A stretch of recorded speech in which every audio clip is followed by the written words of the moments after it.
a chit-chatty video, me and you. I put some frames up. I mean, not especially for this video, but you know, frames are up. And this video is going to be like an agony aunt style video Q&A. Because since I've been so much more open and honest about what's happened to me, and especially in this moving series, I thought it was a really good opportunity to get questions from you, because I've had so many on my Instagram, to ask my advice, what I would give to someone going through a certain thing. So I asked for questions on my Instagram story, so I'm just gonna kind of fire away. I'm not actually going to mention any names in this video, because when I put the question out to ask me questions on my Instagram story, I did say that this was going to be confidential. So the first question, and I had a lot of questions about uni and feeling a little bit worried, but this specific question, I'm in my final year of uni and feeling quite low about it. I don't know what I'm gonna do next in my career or life, and I've also struggled to find a friendship group at uni, because this also happened to me, and it's a very relevant question. You go into it and think you should have it all figured out by the end, but in the end, when you get into your final year, you're like, actually, I have no idea what I want to do. There's a few things I think are quite wrong with the education system. There are specific lines of work that you need a degree. So like a doctor or a teacher. But there is a lot of jobs opening up. For example, when I was at uni, social media wasn't like a thing that you could almost make a career out of. So what's happening is jobs are coming up really, really fast. And teachers and university lecturers aren't almost up to speed on that. So I find, and what I've seen as what's happened, is people go into university because it's like the done thing to do after college, and actually when they come out of university, like the line of work, they're like down the pecking order in a lot of jobs where you don't necessarily need a degree.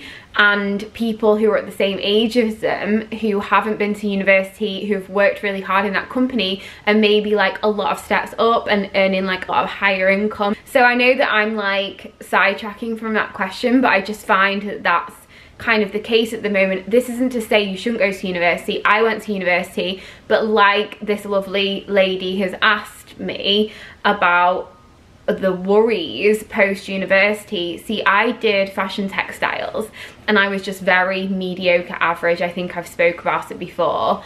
And the thing was, when I left university, I was like, I actually don't think I'm able to go into like a career in fashion textiles. I don't really want to, so what shall I do? Like, oh, I'll just fall into teaching. And so like I did a PGCE after that. But I think a lot of times it's really difficult to narrow down exactly what you want to do.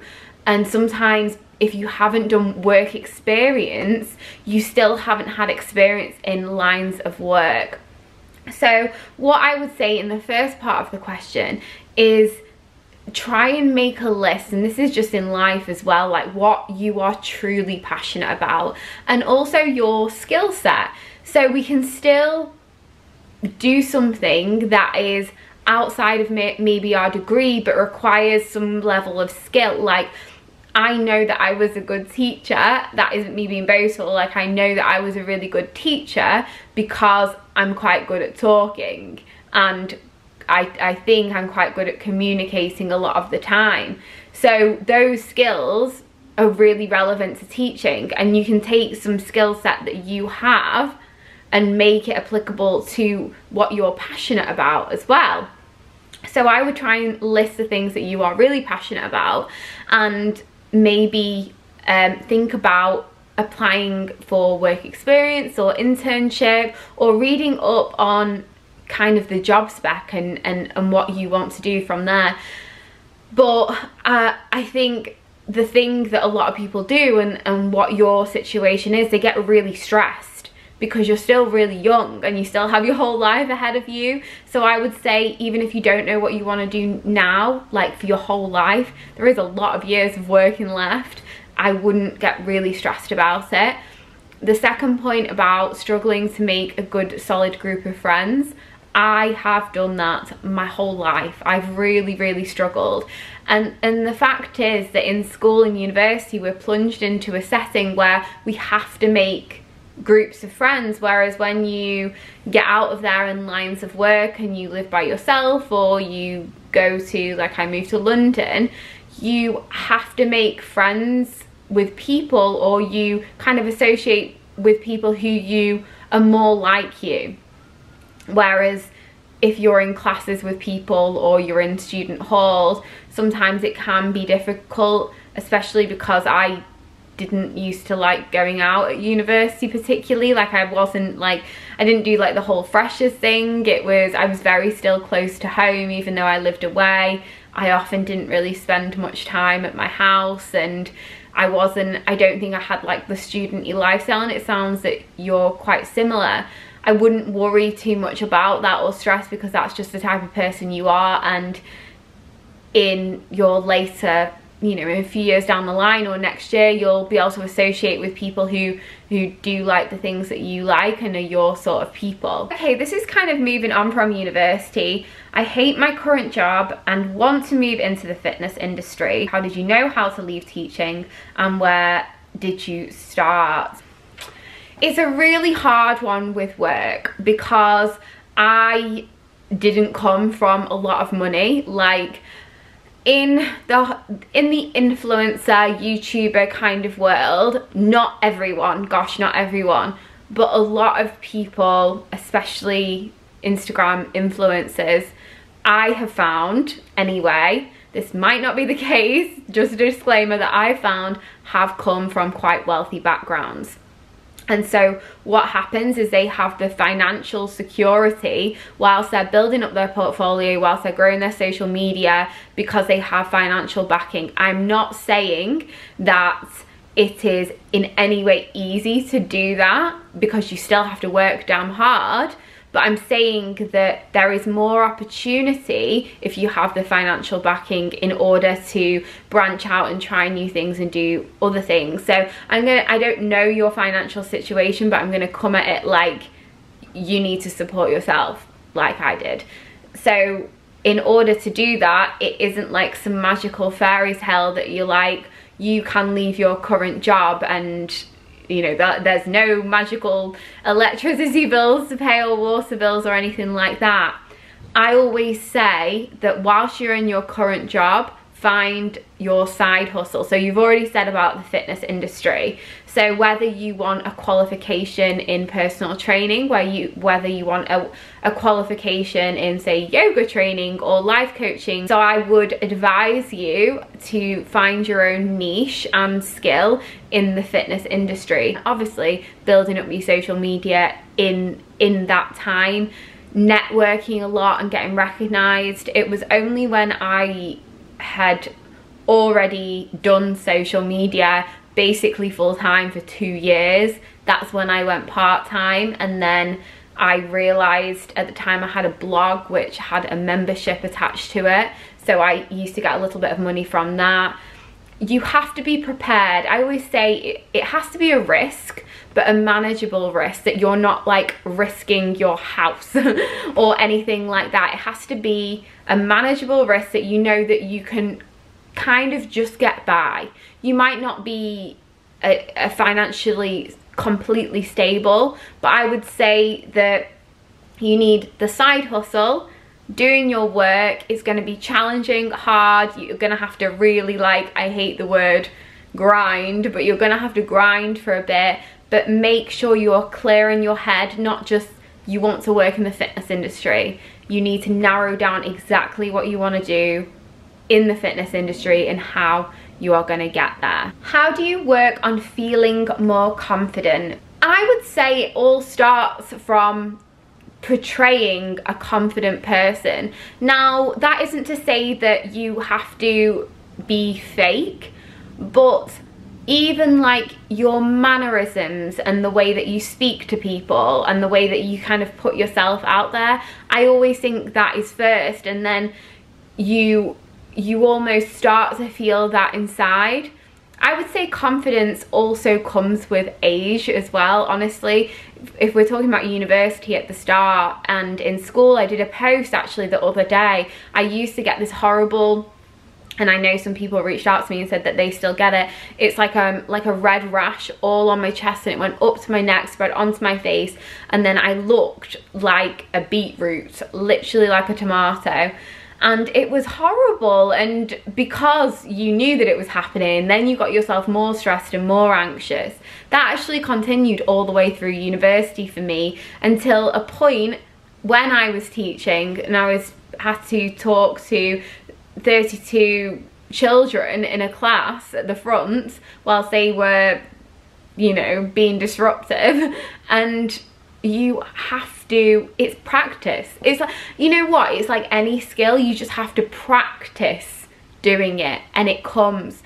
But the more that you are conscious about, I am not a confident person. I was actually listening to a podcast this morning, and the language that we talk to ourselves and say that if you say, I am not a confident person, that is you saying you are not confident. It's like, if you change your wording, like, I'm working towards being more confident, it is like work in progress. If I am the worst, and this is what I'll say, like, it's so bad for me to say, like, I'm the worst with technology, and I always say, I'm so bad at technology, I'm so bad at technology, and then you get that into your head, and so you don't try new things. So if we say to ourselves, I am not confident, I am not confident, then we just won't be confident. So I think it is all about practice, all about just a little bit of self-love. And I know that sounds really cliche and cheesy and stuff like that, but you are great and unique in your own right, so you just need to like focus on that a little bit more. How do I not blame myself for my relationship ending?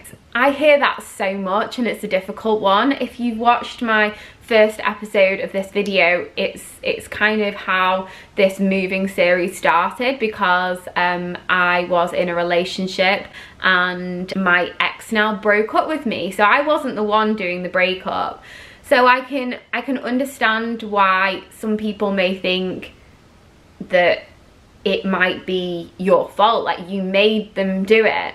And I have never ever thought of it that way.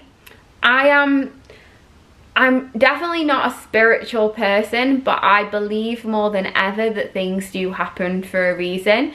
And I was talking to my sister about this yesterday actually, that people do, whether it's friendships or relationships, come into your life for a purpose, and we learn stuff from it, and we learn about ourselves. And to be quite honest, when I think back a few months ago now, sometimes I think, God, I really didn't like the person that I was then, or maybe I relied on this person a little bit too much.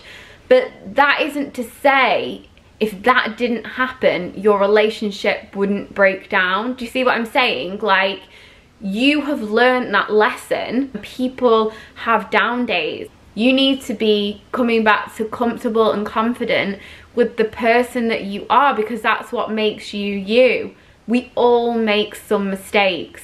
I'm not saying like we've killed someone or done anything horrible. We all make mistakes. We all have days where we're not great, as long as you know that the majority of the time you're just trying your best. That's what we're all doing. We're just trying our best. The worst thing you can do is have regrets. You might know, and I know in my next relationship and when I go into dating, gosh, I won't rely on a person maybe as much as I did in my last relationship. Maybe I will focus on doing things like my secret projects and stuff like that I'm doing, that I really want to do to make me better, and maybe won't be such a people pleaser. And so that's what I can take from my last relationship, learn and reflect, and then just go. If they're not in your life anymore, they weren't right for you. Okay, because I've been going on for quite a while, I thought this is the last question that I am going to answer, and it is how to stop procrastinating. I am the queen procrastinator. Procrastination is really just self-sabotage, isn't it? we can just sit there, like I could just sit on my bed all day and think, right, I'm gonna do this, I'm gonna do that, I'm gonna do that, but then never do it. If you think that the things that you do every day, that maybe you think, oh, I'm not going to do that today, or I'm not going to do that today, if you gained 1% and you did something every single day, it wouldn't make a difference for one day. But if you're doing that for 2 weeks, so 14 days, that would be 14% difference. So that is a major thing. So I would say, in a nutshell, think about not just that little thing that you want to do. Think about that little thing that you want to do is going to add up to a massive snowball and a bigger thing. Something that James Clear says in his book as well is that if you don't necessarily think of the goal, so the goal being, I will be happy when I get that job, so that